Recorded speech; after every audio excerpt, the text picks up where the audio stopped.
Joe and Benjamin Iluyomade from Abia Commerce have reportedly demanded a ransom of 100 million naira.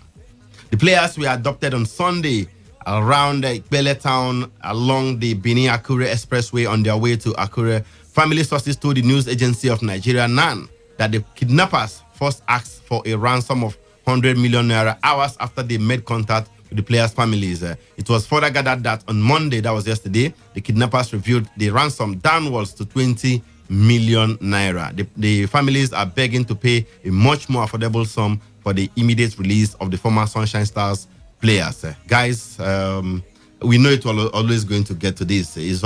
When the kidnappers strike like this, they're looking for ransom, they're looking for money, part with at the end of the day. I don't know. What do you make of that ransom demand from 100 million to 20 million? Don't be surprised. At the end of the day, they will pay like 500,000 naira or even 300,000 naira to get these guys out. We pray that it gets to that point. Or even at the end of the day, that somehow a miracle happens and they are released free. Yeah. Well, we've seen. I'm just worried. I hope it doesn't. Both players don't stay in the kidnappers' den for a long period of time. We saw how long Samson Siasia's mother, she stayed. She was kidnapped for almost 3 months.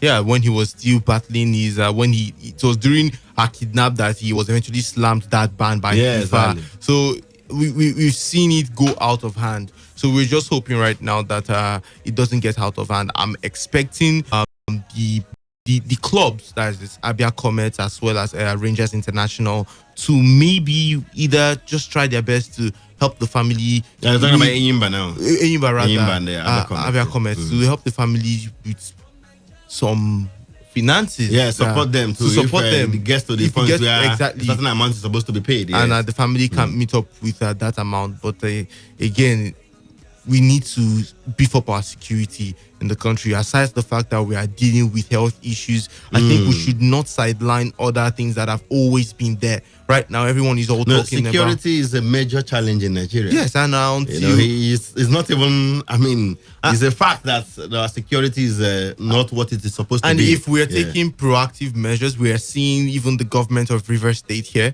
take proactive measures against the spread of COVID-19. I expect us to also take proactive measures against other things that have been hitting and slamming the country, both in terrorism, in general insecurity and all. It makes we have to narrow it down to footballers because this is a football show. Otherwise, we know what the situation is in the country generally. True. In the northeast, in the east here, in the south, and what have you. Is nothing to write home about per se. But this is this one concerns a footballer.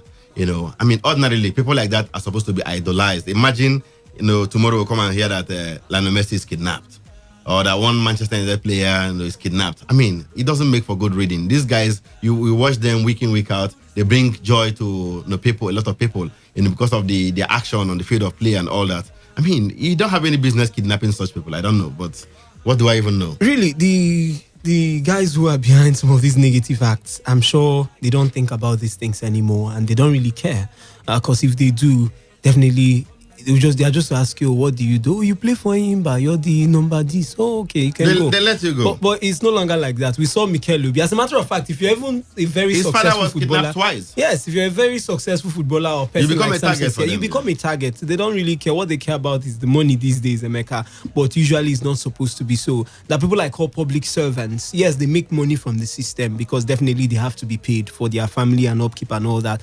But definitely they work day in, day out to give you that excitement and maybe entertainment too, and also serve you one way or the other. So I think it's definitely never the right way to go. There's nothing that justifies kidnapping, but I do feel when it comes to people that one way or the other give us some excitement. Football. Don't kidnap anybody, but definitely there's no one that is don't kidnap it. Don't even go into that kind of act. Not let alone doing it to footballers. We see people fight for whatever issues and all that, but it doesn't get to stadiums most times. And I normally feel, it's the stadiums. You can't go and bomb the stadium. No, that's boys or ladies who are just trying to actually put smiles in the faces of people. So I don't think this is good. And if they can hear me, my advice is let the two guys go. That's Benjamin. Let them go and they die Ojo. I mean, they are not. They are not. Even if they were politicians, it doesn't make it right. But Yes. definitely, they are footballers. They just try their best to entertain, and you never can tell how much he even earns at Enyimba if he ends up to 20 million naira. is it your money? He works for it.